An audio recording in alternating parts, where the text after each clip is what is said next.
ஸ்ரீமதே ராமானுஜாய நமஹா. ஒரு இன்டர்வியூ பார்த்தேன், ஜெயஸ்ரீ சாமநாதன் அந்த அம்மாவோடது. அவள் சொல்லும்போது கிருத்தயுகம், திரேதாயுகம், துவாபர யுகம், கலியுகம்னு 4 விஷயம் சொல்கிறா இல்லையா? அந்த 4 விஷயத்துக்கு ஒரு எக்ஸ்பிளனேஷன் கொடுக்குறா. அதாவது என்ன விஷயம்னா, கிருத்தயுகத்தை சத்தியயுகம்னே சொல்லுவோம், தர்மம் ஜாஸ்தியாக இருக்கும். அதாவது அந்த ஒரு கதையெல்லாம் கூட சொல்லுவாள், தர்ம தேவதைக்கு 4 கால் அப்படின்னு எடுத்தாக்கா ஒவ்வொரு யுகத்திலையும் ஒவ்வொரு கால் குறைஞ்சிட்டே வரும். நிறைய கதைக்குள்ளே போகலை, நான் கான்செப்டுக்குள்ளே வந்துடுறேன். அப்படி இருக்கும்போது கிருத்த யுகத்தை காட்டிலும் திரேதா துவாபர யுக கலியுகத்தில் தர்மம் குறைஞ்சுட்டே வரும் படிப்படியா அப்படிங்கிறது கான்செப்ட், புராணிக் கான்செப்ட். அந்த அம்மா அதை ஒத்துக்கிறா. ஒத்துண்டாக்கு என்ன எக்ஸ்பிளனேஷன் கொடுக்குறாங்கன்னா, இந்த மாதிரி கிருத்த யுகம்ங்கிறது அந்த ஐஸ் ஏஜை சொல்கிறோம், அதனால சுற்றி ஐஸாக இருக்கும், மனுஷன் அப்படியே உறைஞ்சிவே உட்காந்துருப்பான், தியானாவஸ்தை அப்படின்னு இதை அவள் சொல்கிறத வச்சு பார்த்தா அப்படி சொல்கிறான்னு நம்ம புரிஞ்சுப்போம். அப்படி உட்காந்துருப்பான். ஏன்னா கிருத்த யுகத்தில் தியானம், திரேதா யுகத்தில் யஜ்யம், துவாபர யுகத்தில் அர்ச்சனை, கலியுகத்தில் கிருஷ்ணாராமா கோவிந்தான்னு சொன்னால் போகும். இதெல்லாம் நிறைய விஷயங்கள் இருக்குது. அப்படி இப்படிலாம் சொல்கிறாங்கிறதுக்காக நான் சொல்ல வரேன்.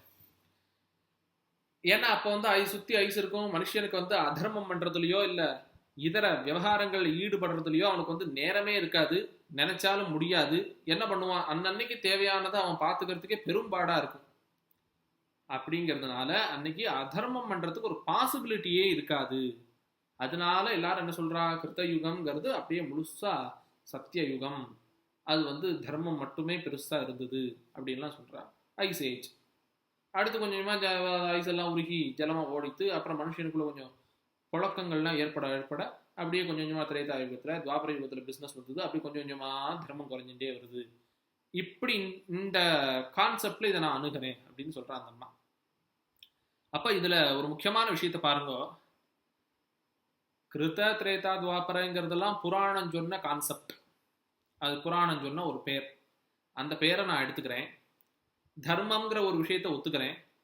அந்த தர்மம் கிருத யுகத்தில் முழுசாக இருந்தது, அப்படி படிப்படியாக குறைஞ்சது. இதுவும் புராணிக் கான்செப்ட், இதையும் நான் எடுத்துக்கிறேன். ஆனால் இதுக்கு எம் பார்வையில் இப்படி ஒரு எக்ஸ்பிளனேஷன் கொடுத்துட்றேன். அப்போ அந்த இடத்துல ஒரு சந்தேகம் வருது நமக்கு. என்னன்னா, புராணம் சொல்றது உண்மை, ஆனால் அதை இந்த திருஷ்டியில் பார்க்கணும்னு நீங்கள் சொல்ல வரேன். ஆனால் அதே புராணங்களில் இந்த கிருத யுகத்திலேயே தங்கம் வைரம்லாம் புழக்கத்தில் இருந்திருக்கு. அப்போ நிறைய விவகாரங்கள்லாம் நடந்திருக்கு. அத்தியன அத்தியாபனங்கள், மறையோதுதல் மறை ஓத்து வைத்தல், இது ரெண்டுமே அப்போ நடந்திருக்கு.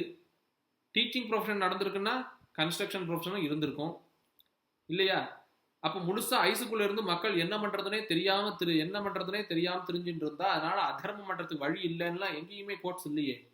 அந்த கோட்ஸும் இல்லை, விவகாரம் நடந்ததுங்கிறதுக்கான பிரமாணங்களும் புராணத்திலேருந்து நாம பார்க்குறோம். அப்படி இருக்கும்போது இந்த கான்செப்ட் அடிபடுறது இவா சொல்றது.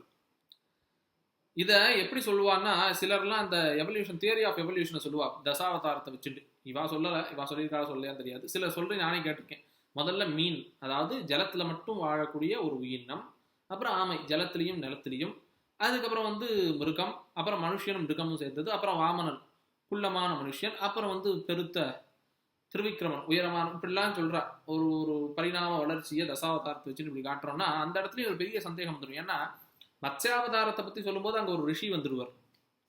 ரிஷி மனுஷன் தானே.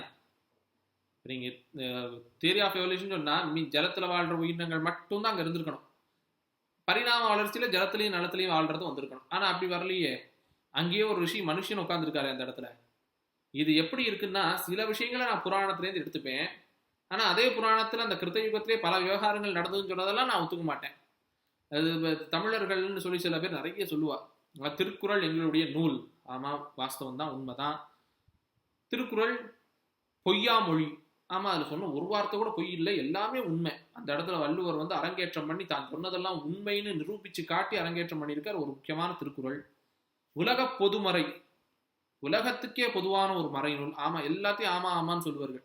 ஆமா, அதுல புலால் மறுப்பு சொல்லியிருக்கே அப்படின்னு கேட்டா, அதான் புலாலை பத்திலாம் நீங்க எப்படி பேச முடியும், எந்த தட்டுல இருக்கிறத பத்தி வள்ளுவர் எப்படி பேசுவார் அப்படின்னு தான் நான் சொல்லல, கூடிய சீக்கிரம் சொல்லிடுவா. அதெல்லாம் கல் உண்ணாமை பத்தியோ புலால் மறுப்பை பத்தியோ திருக்குறள் பேசியிருக்கேன், இதை பத்தி என்ன நினைக்கிறேன்னு கேட்டா அப்ப வந்து அப்படியே மாற்றுக்கருத்து சொல்லிடுவார்கள், புலால் உண்ணுவதுதான் தமிழர்கள் மரபு அப்படின்னு சொல்லி. இத மாதிரி புராணத்திலேருந்து சில கான்செப்டை நான் எடுத்துப்பேன், புராண விருத்தமா பல விஷயத்த நான் பேசுவேன். ஆனா அந்த புராணிக் கான்செப்டை என் எக்ஸ்பிளனேஷன் படி தான் பார்க்கணுங்கிறத நான் இன்சிஸ்ட் பண்ணுவேன். இது எப்படிங்கிறது எனக்கு புரியல. உங்களுக்கு யாருக்காவது புரிஞ்சதுன்னா எனக்கு புரிய வைக்கும். ஸ்ரீமதே ராமானுஜாய நமஹ.